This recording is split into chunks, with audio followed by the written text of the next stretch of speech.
मैं कह रहा हूं कि यही मानसिकता है जो हफीजुल ने जो कहा है कि हम शरिया को संविधान से ऊपर मानते हैं।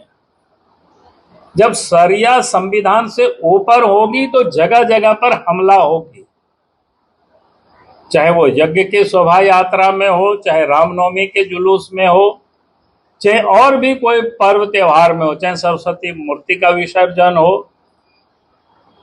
क्योंकि इस प्रकार की जो वर्ग या तत्व जो लोग हैं वो संविधान से ऊपर अपने आप को मानते हैं, और संविधान से जब ऊपर जो लोग मानते हैं तो फिर इस प्रकार की हरकत करते हैं। इसलिए आप सरकार का काम है लॉ एंड ऑर्डर को मेंटेन करना।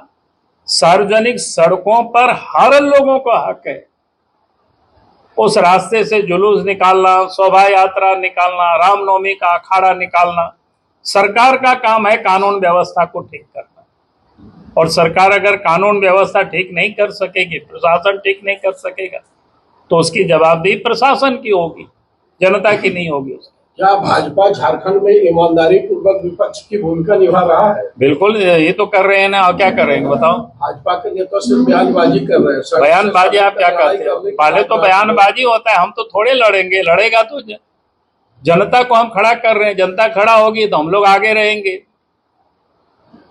जैसे भाजपा के चले भाई, बहुत बहुत धन्यवाद आप सबको।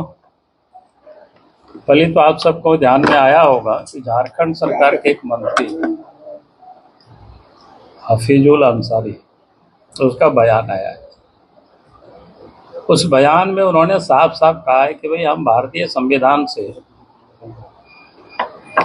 पहला हम शरीयत के कानून को मानते हैं।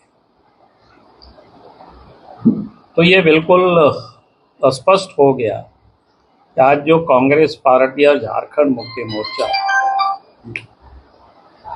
चाहे विधानसभा हो चाहे लोकसभा हो, जेब में संविधान की कॉपी लेकर के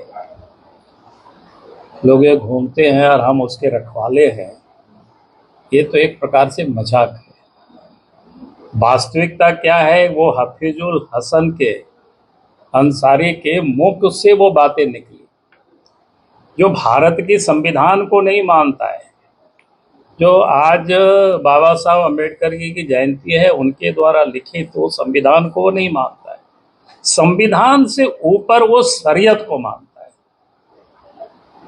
इसलिए भारतीय जनता पार्टी आज ये मांग करती है कांग्रेस पार्टी को और झारखंड मुक्ति मोर्चा को स्पष्ट करना चाहिए और ऐसे मंत्री को मंत्रिमंडल से ड्रॉप करना चाहिए।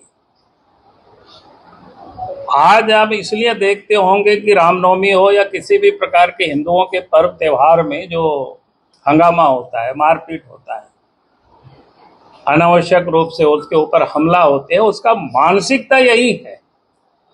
कोई भी व्यक्ति, कोई भी मजहब के मानने वाले हो या जाति धर्म के लोग हो, अगर अपने आप को संविधान से ऊपर मानता है, फिर वैसे व्यक्ति को संवैधानिक पद पर बने रहने का कोई हक नहीं है। प्रदेश में वक्त कानून को लागू नहीं होने दूंगा, क्या कहना चाहते हैं? देखिए, वक्त कानून तो लागू हो गया। जब लोकसभा और राज्यसभा से बिल पारित हो गया और देश के महामहिम राष्ट्रपति ने उस पर हस्ताक्षर कर दिया, यानी कानून बन गया। अब किसी की भी कोई हिम्मत नहीं उसको रोक सकता है। आप तो उसमें से यही था ना कि कोई सो मोटो दवा करते थे, वो उसका कोई कंप्लेन नहीं होता था, या कंप्लेन करता था उनको सिद्ध करना होता था। आप तो उनको सिद्ध करना पड़ेगा। आप तो कहीं भी कोई समस्या आएगी, लोग डीएम के पास जाएंगे, हाई कोर्ट जाएंगे, सुप्रीम कोर्ट जाएंगे, कोर्ट जाएंगे, वो बाकी काम देखेंगे। उच्चतम न्यायालय में सर लेकिन 16 रिट फाइल किया गया है कोर्ट से। अब वो मामला वो देखेगी हाई कोर्ट, उस पर मेरा कुछ भी विषय नहीं करना। लेकिन जब कानून पारित हो गया, कोई भी मुख्यमंत्री या कोई भी राज्य सरकार उसके अधिकार क्षेत्र में ही नहीं है कि उसको रोक सकते हैं। क्योंकि आप कानून लागू हो गया तो यहाँ भी अगर गिरिडीह में भी किसी ने कोई किसी की संपत्ति पर जबरदस्ती कोई दखल करेगी या जबरदस्ती दावा करेगी, तो अब आदमी को, ये व्यक्ति को ये राइट है, आप वो अदालत वो जा सकते हैं। और अदालत जाएंगे तो अदालत वो संबंधित व्यक्ति को बुलाएंगे, उस संगठन वक्फ बोर्ड को, कि भाई आप को किस आधार पर इस जमीन को दावा करते हैं, बात खत्म है। इसलिए कानून बन गया। ये लोग इसलिए बोल रहे हैं ताकि आज भी मुसलमानों को भ्रमित करने की लोग कोशिश कर रहे हैं कि हाँ लागू नहीं होने देंगे। भैया तुम कैसे रोक लोगे?